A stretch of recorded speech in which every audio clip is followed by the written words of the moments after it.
근데 굉장히 좀, 이걸 중국어를 배우면서 많이 어려워하시는 분들이 바로 이 경우야. 그러면은 이게 지금 내가 이걸 대학원생이라고 지금 표현했잖아. 그러면 대학원생을 하는데 그러니까 대학원 시험을 보는데 시험을 본다까지는 알겠다 이거야. 근데 왜 대학원생이라고 묻지?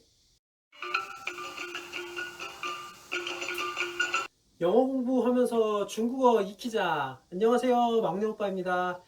자, 오늘은 내가 좋아하는 배우 진세현님의 기사를 읽어봤거든? 근데 진세현님이 12학번인데 중앙대 연극영화학과를 8년 만에 드디어 졸업을 했다고 하더라고. 축하합니다. 배우 진세현님.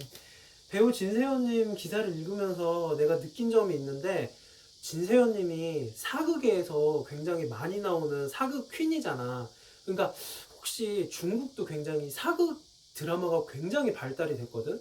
그러니까 만약에 대학원의 진심이라면은 대학원의 뜻이 있다면은 그 중국으로 대학원을 진출을 한번 노려보면은 중국으로 또 한번 중국 사극에도 또 한번 노려볼 수 있지 않을까 그 생각이 들더라고. 그래서 그 생각이 들면서 한번 내가 느낀 점인데 중국은 우리나라보다 연극이나 영화의 어떤 그런 게 더 발달이 많이 됐어. 그게 왜 그러냐면은 중국은 이제 사회주의 국가야. 사회주의 국가라는 건 뭘 의미하냐면은 사회주의 국가는 기본적으로 내가 나중에 뭐 현대사를 조금 얘기하면은 기회가 있겠지만 자본주의, 고도로 발달된 자본주의 내에서 태생을 해서 다음 단계가 사회주의라고 믿는 게 그게 이제 사회주의 국가들의 기본 이론이거든. 근데 그게 뭘 의미하냐면은 자본주의, 이미 기득권의 사회에서 사회주의가 태동하려면은 선정과 선동이 굉장히 중요하다라는 생각을 가지게 돼. 사회주의자들은. 그래서 사회주의 국가들은 기본적으로 연극과 영화에 대한 선전 홍보 수단이 굉장히 잘 할 수 있는 연극과 영화에 많은 투자를 하게 돼 있어. 근데 이제 우리나라 같은 경우에는 뭐 지금은 많이 시각이 달라졌지만, 약간 좀 그 연극과 영화 같은 개념은 약간 광대의 의미가 있어가지고 좀 이렇게 딴따라 약간 그런 느낌이 있잖아. 근데 이제 그 중국 같은 경우에는 선전선동의 최선봉에 서 있는 사람들이다라는 생각 때문에 굉장한 투자를 해가지고 오늘날에도 예술 영화나 이런 데 있어서 중국의 영화계가 굉장히 각광을 받거든. 그게 바로 그 이유 때문이야. 그래서 만약에 배우 진세현님께서 정말로 진심으로 영화 그 대학원을 가고 싶다면은 중국에는 3대로 유명한 영화 학원이 있는데, 자, 요거 내가 저번에 말했던 거 기억나지? 전기전자 할 때 전형, 영화를 의미한다고. 전기로 그림자를 만든다. 이렇게 영상기가 뒤로 비치잖아. 그래서 북경 전형 학원이라고 해서 베이징 电影学院 이라고 해서 저 학원인데 중국은 학원이 보통 대학원을 의미해. 우리도 대학원인데 이제 줄임말로 학원이라고 하는 거잖아. 중국이 바로 그런 경우거든. 그래서 이제 베이징 电影学院이라고 해서 북경 전형 학원이 유명하고 중앙戏剧学院이라고 해서 중앙희극학원도 유명하고 상하이戏剧学院이라고 해서 상해 희극학원이라고 해서 상해 희극학원도 이 3대 대학원이 그 중국의 연극영화계의 가장 명문이라고 볼 수 있어. 그래서 만약에 배우 진세현님께서 정말로 진지하게 중국 진출을 위해서 중국 대학원을 고려하신다면 배우 진세현님께서는 가오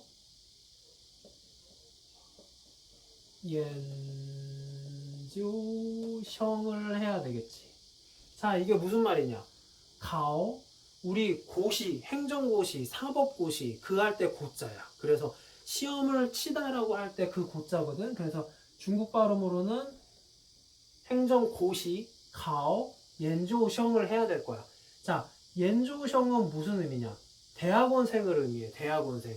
근데 굉장히 좀, 이걸 중국어를 배우면서 많이 어려워하시는 분들이 바로 이 경우야.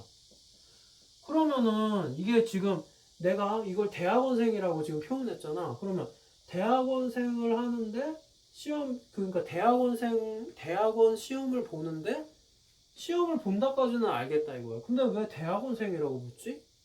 나는 의문이 들어. 그러면은 대학을 만약에 대학 시험을 봐야 되잖아. 또 대학원을 가기 전에 대학을 해야 되니까.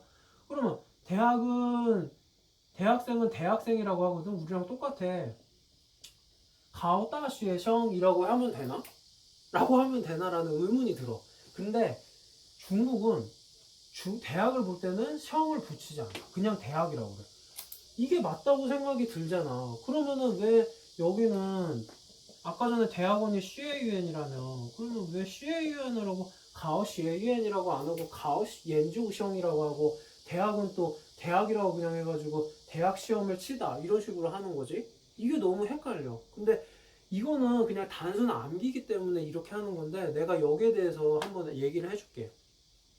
중국어는 어순이라고 그랬어. 어순. 중국어는 어순대로 가. 그러면은 내가 맨 처음에 중국어 어순할 때 설명했던 걸 말해볼게.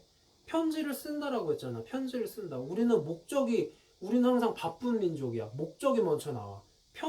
편지라는 게 이미 설정이 돼야 되고, 그 다음에 내가 그거를 위한 그 행위를 하는 거지. 근데, 시에신이라고 해서 중국은 내가 어떠한 순서잖아. 내가 시에 쓴다. 그랬더니만 결과가 나왔다. 신이라는 결과가 나온 거야. 편지, 신이라는 결과가 나온 거야. 그러면은 이것도 이렇게 생각하면 되는 거야. 자, 봐봐. 고시할 때 그 고자지. 시험을 보니까 대학을 보는 거야. 그러니까 순서가 맞지. 대학 시험을 보는 건데 시험을 보는데 대학을 본다. 더 자세하게 얘기하면 여기 아마 유자라는 어조사가 들어갔을 거야. 그래서 이제 대학에서 본다, 대학에서 시험 친다라는 의미인데 그렇게 굳이 생각 안 해도 되고 그냥 어쨌든 간에 이렇게 봐도 무난해. 그래서 이제 보어라는 개념이야. 보어.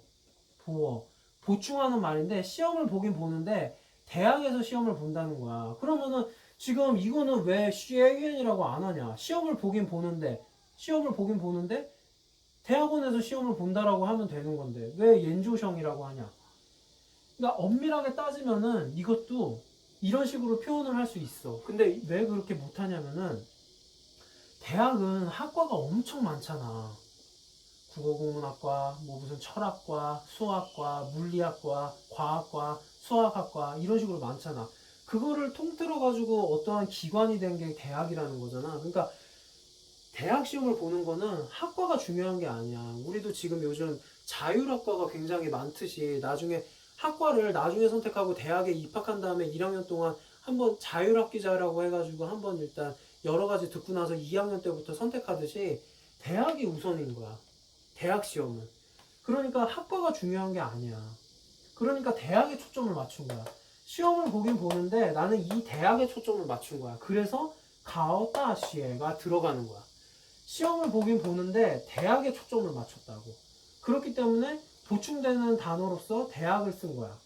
보충되는 단어로서 대학을 쓴 거야. 근데 대학원은 어떻게 되냐? 대학원은 이렇게 쓰면 이상하게 되는 거야. 왜 그러냐면은 대학원은 어떠한 석사나 박사학위를 따려고 하는 특정한 그 학위를 따려고 하는 거잖아. 그러니까 내가 그 대학원에 들어가는 게 목적이 아니라 내가 그걸 좀 더 심화하게 보기 위해서 어떠한 전공을 심화하기 위해서 석사, 박사가 요점인 거야. 그러니까 GAUN이라고 하는 게 의미가 없어지는 거지. 아까 전에도 말했듯이 중앙 희극학원처럼 이미 그 대학원은 희극이라는 거에 정통으로 그 전공이 이미 정해진 거야. 특정하게. 그러니까 CAN이라고 하는 게 어색한 거야. 그러면 이게 어색하게 버리면은 뭘 써야 되냐? 대학원생은 연구생이라고 그래. 연구하는 학생이라고 해서 연구생이라고 하는데 연조형이라고 하는데 시험을 봐서 연조형이 되는 게 목적인 거야. 그래서 이렇게 쓰는 거야. 대학원 시험을 볼 때는. 그래서 배우 진세현님은 이제 그 시험을 볼 때 진세현 가오 연조형이라고 하는 거야. 다쉐, 쉐유엔이라고 안 하고 대학원이라고 하지 않고. 그러니까 이 연극 영화학과라고 하는 전공, 석사, 박사를 초점에 맞췄기 때문에 연조형이라고 하는 거야. 시험을 보긴 보는데 결과적으로 연구생이 되고 싶은 거야. 나는 그 대학에 들어가는 그 대학생이 되고 싶은 게 아니라. 그래서 이제 이렇게 말을 하는 거고. 그러면은 또 내가 궁금한 사항이, 그럼 대학원은 대학생이라고 하면 되지 않냐? 지금 대학원생은 연조생이라고 한다며, 그러면은 대학은 대학생이라고 하면 되지 않냐? 이런 또 의문이 들 텐데, 이것도 그게 아닌 거지. 왜냐면은 대학생이 되고 싶어서 들어가는 게 아니잖아. 대학에 들어가는 거야, 대학에. 그러니까 대학에 들어가서 학위를 따는 거에 대한 목표가 대학은 있지만 전공이 아직 불분명하잖아. 그러니까 전공이 불분명한 상태는 대학생의 신분이 아닌 거지. 그러니까 약간 좀 발음, 핀트라고 해야 되나? 그 구분이 어려운데, 우리는 대학에 들어가면 무조건 다 대학생이라고 말은 하지만 엄밀하게 따지면은 대학에서 그 어떠한 전공을 하고 있기 때문에 대학생인 거야. 그 어떤 대학에 들어가서 대학생이 아니라 대학에 들어가서 어떠한 전공을 배우고 있기 때문에 대학생인 거거든. 그러니까 대학에 들어가서 이미 전공이 불분명한 상황이기 때문에 대학생이라고 할 수가 없는 거야. 근데 대학원생은 내가 아예 대학원을 들어갈 때 콕 집는 거야. 국어국문학과 대학원생 석사를 따겠다 라고 하고 지원을 하는 거잖아. 연극영화학과 석사 박사를 따고 싶다, 그래서 이 대학원을 간다 라고 아예 명분이 있잖아. 딱 목표가 있잖아. 그렇기 때문에 가오 연조형이라고 할 수 있는 건데, 대학은 가가지고 전공이 바뀔 수도 있고 이중 전공을 할 수도 있고, 아니면 자율학기제라고 해가지고 아예 학위가 없는 상태에서 전공을 정하지 않은 상태에서 들어갈 수도 있고, 자율전공제라고 해가지고 법학과 대신 세워졌지. 그래, 그런 식으로 이제 하기 때문에 따쉐라고 가오 따쉐. 그러니까 결과적으로 나는 시험을 보는데 그 결과가 대학에 초점이 맞춰져 있기 때문에 가오 따쉐라고 하고, 배우 진세현님이 중국에 그게 있다면은 가오 연조형이라고 하는 거지. 북경상해 뭐 이런 중앙 어떤 희극학원에 정말 뜻이 있다면은 배우 진세현님께서는 그 연극 영화과 대학원을 목표로 하기 때문에 나는 거기에 하나의 학생이 되고 싶다. 그래서 시험을 본다. 가오 시험을 봐서 연조형이라는 결과가 나오고 싶다. 그래서 가오 연조형 대학원 시험을 친다. 이렇게 보면 되는 거야. 그래서 그 시험을 친다라고 할 때 대학원 시험은 연조형이라고 하는 어떤 그 구체적인 결과를 쓴다라고 생각을 하면 돼. 근데 가오 따시에 대학을 시험을 볼 때는 대학이 결과야. 나의 그 목표는 대학이기 때문에 가오 따시에 이렇게 알면은 좋을 것 같아. 그래서 우리 배우 진세현님께서 졸업을 하셨다길래 그게 생각이 나서 여러분들도 이렇게 중국 대학원에 내가 생각이 나가지고 한번 이렇게 단어를 알려줘 봤고, 오늘 배울 단어는 간단하게 배왕 날비자를 쓰려고 해. 날비자.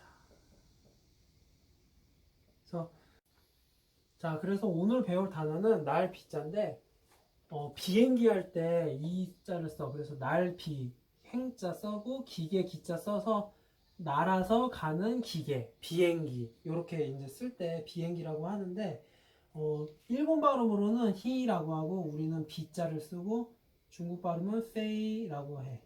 그래서 자, 발음이 다 비슷하지. 우리는 저기 F 발음 없지. 그러니까 이제 P, T, Q 이렇게 나와야 되는데 트크 발음 힘들지. 그래서 이제 B자로 간 거지. 그래서 페이, 비, 히, 페이, 비, 히, 페이, 비, 히, 페이, 비, 히 발음이 비슷하지. 그래서 이제 페이라고 이제 발음을 알면 될 것 같고, 이거는 내가 좋아하는 한자 중에 하나야. 사실 한자가 이제 어떤 기원이 있는데 이 자는 그 추상화를 난 거야. 이제 어떠한 나는 표현을 추상적으로 표현한 거라서 내가 좋아하는 한자 중에 하나인데, 저번에 내가 알려준 것처럼 날출자도 마찬가지야. 이렇게 나가는 거를 어떤 형상화를 시킨 거야.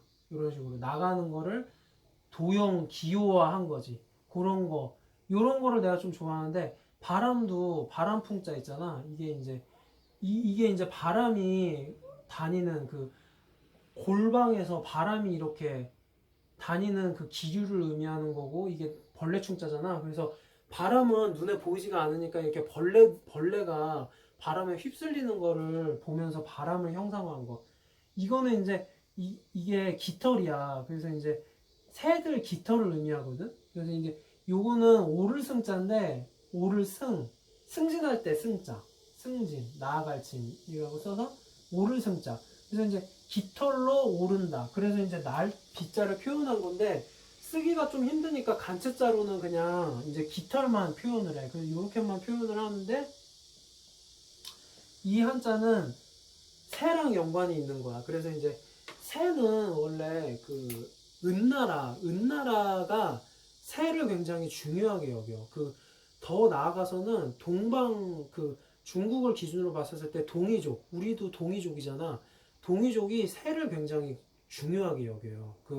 그래서 그 고대 은나라에 어떤 역사 신화 탄생 신화가 있냐면은 까치 있지. 우리도 길조라고 여기는 까치가 선녀한테 그 열매를 물어다 준대. 그래가지고 그 열매를 선녀가 먹으니까 애가 임신을 한 거야. 그래서 그 임신을 해가지고 애를 낳으니까 그게 은나라의 시조였다라는 설화가 있어.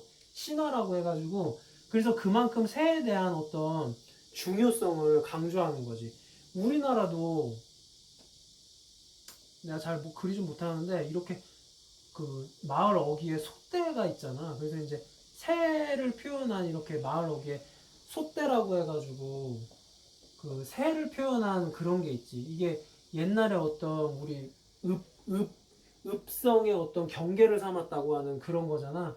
그리고 요거에 대한 게 지금 일본에 보면은 도리라고 그래가지고 이렇게 그 신사라고 해서 일본은 자신들의 전통적인 신도가 있는데 그 전통 종교를 보면 신사라고 하는 우리의 사찰 개념인데 그 앞에마다 도리라고 하는 새들이 앉아서 쉬어갈 수 있는 그 문을 만들어서 도리라고 하거든. 도리. 이 도리가 새야, 새.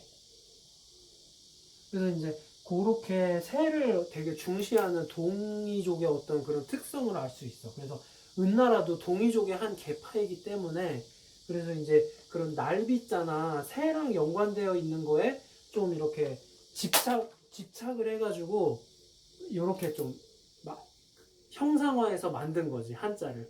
그렇게 알아두면 될 것 같고 여기에 대한 문법 설명을 한번 해보자. 자, 문법 설명해볼게.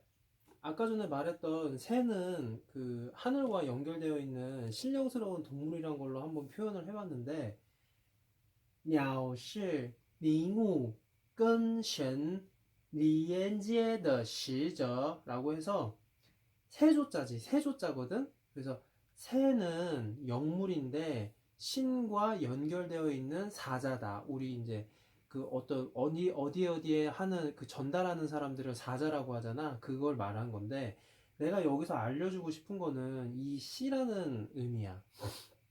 자, 이 씨라는 거는 사실 무슨 이다라는 그 동사라는 형태로 중국어 문법을 배우면은 많이 알려져 있어. 근데 내가 알려주고 싶은 거는 앞으로도 계속 알려주겠지만 이게 이제 시적 구문이라고 해서 강조한다는 그 의미가 있거든. 그래서 여기 보면 이제 시와 적자가 들어가니까 이게 새는 이 신과 연결되어 있는 사자다라는 이거를 강조하려고 하는 걸로 나타냈다라는 거를 표현하기 위해서 시적을 쓴다. 이런 이제 중국어 문법을 배울 거야. 근데 오늘은 간단하게 먼저 요약을 하려고 하는 건데 그게 이제 이렇게 산생된 이유가 뭐냐면은 이거는 구어체였어. 구어체 원래. 그러니까 그 고대 중국어 문법에서는 이렇게 할 필요가 없이 단순히 그냥 새는 어떠어떠한 사자다.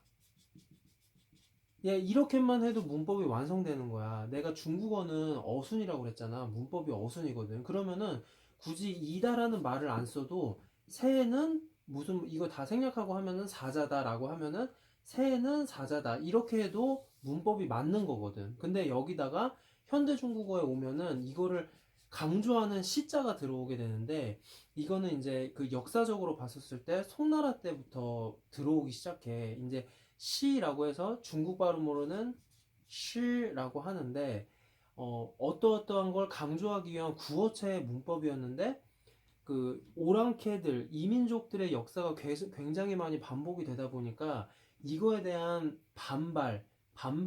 반발적인 요소로 중국의 그 송나라 때 우리가 잘 알고 있는 유교 있잖아, 성리학.